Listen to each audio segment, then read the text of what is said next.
Halo Tuan Koboy, gimana kabarnya nih? Semoga baik-baik aja ya.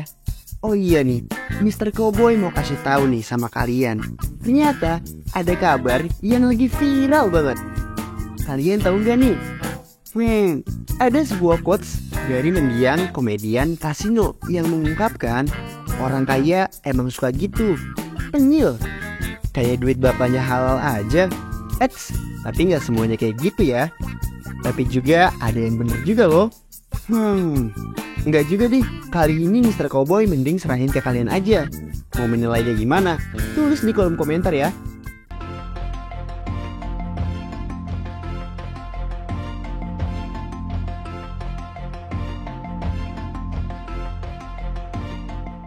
Tak diduga-duga, efek domino kasus berujung pemeriksaan. Setelah viral beberapa hari terakhir, Rafael Alun Trisambodo akhirnya muncul juga. Simak nih fakta-fakta tentang Rafael Alun Trisambodo, sang pejabat Direktorat Jenderal Pajak berharta 56 miliar rupiah, yang anaknya kini jadi tersangka. Ya.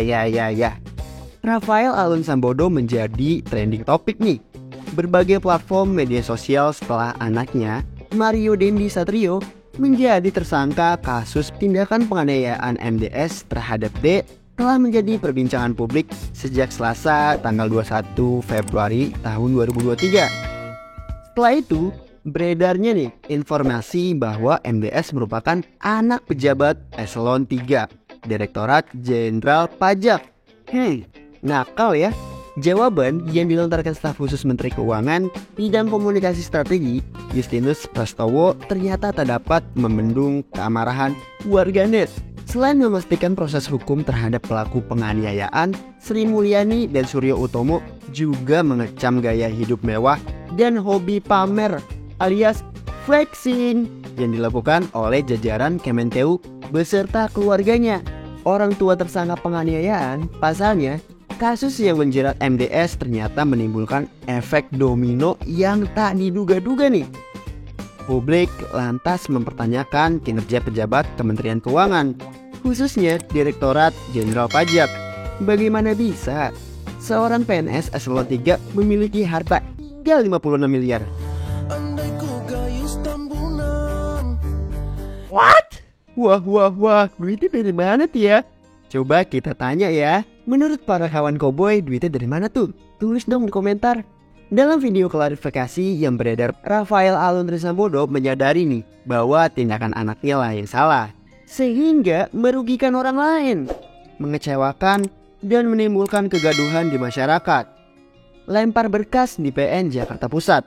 Dan profil Rafael Alun Trisambodo, dia mengaku siap mempertanggungjawabkan soal harta yang dia miliki kepada publik terkait pemberitaan mengenai harta kekayaan dia. Sebagai pertanggungjawaban, katanya, berikut 5 fakta tentang Rafael Alun Trisambodo, sang pejabat pajak berharta 56 miliar. Ya, ini dia faktanya. Yang pertama, jabatan di Kemenkeu Rafael Alun Trisambodo tercatat sebagai pegawai negeri sipil atau PNS, Ditjen Pajak Kementerian Keuangan.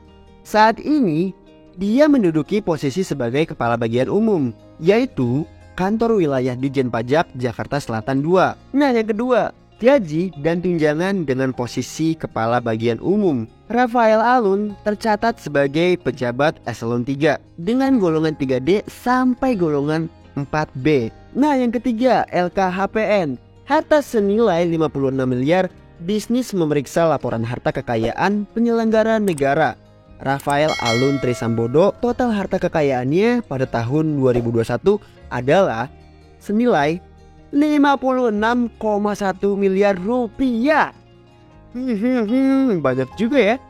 Dari mana tuh duitnya? Coba deh kalian bikin sendiri. Dalam dokumen itu dia melaporkan kepemilikannya 2 kendaraan, yaitu Toyota Camry yang dikeluarkan pada tahun 2008 dan Toyota Kijang yang dikeluarkan pada tahun 2018.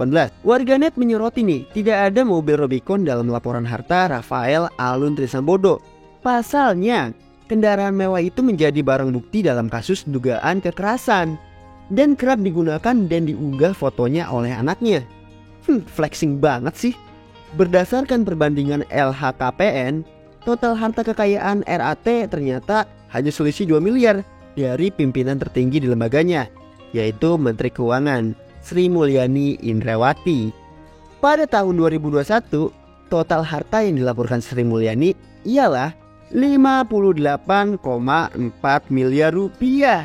Sri Mulyani tercatat melaporkan kepemilikannya itu satu kendaraan, yaitu motor Honda Rebel CMX 500 yang dikeluarkan pada tahun 2019.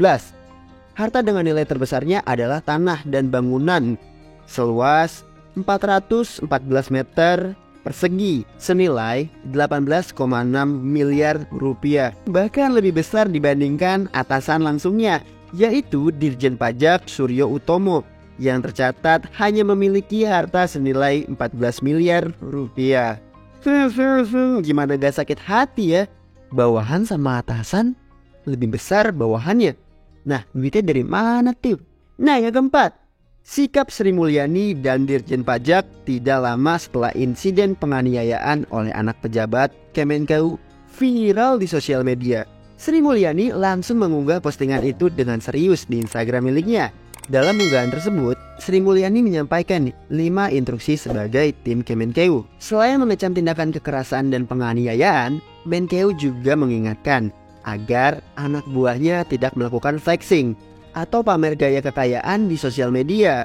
Kemenkeu mengecam gaya hidup mewah yang dilakukan oleh keluarga jajaran Kemenkeu yang menimbulkan erosi kepercayaan terhadap integritas Kementerian Keuangan dan menciptakan reputasi negatif pada seluruh jajaran Kemenkeu yang telah dan terus bekerja secara jujur, bersih dan profesional. Nah, itu tulisan Sri Mulyani. Sementara itu, Dirjen Pajak Suryo Utomo akan memanggil orang tua dari pelaku penganiayaan Mario Dendi Satrio yang berinisial RAT. Hal ini terkait kepemilikan Jeep Rubicon serta kendaraan mewah lainnya.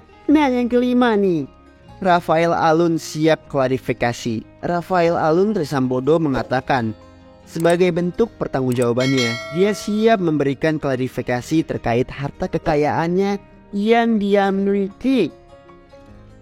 Ia berkata, saya siap mengikuti seluruh kegiatan pemeriksaan oleh Inspektorat Jenderal Kementerian Keuangan. Ia bilang seperti itu, ujarnya dalam video singkat Rafael Alun Trisambodo.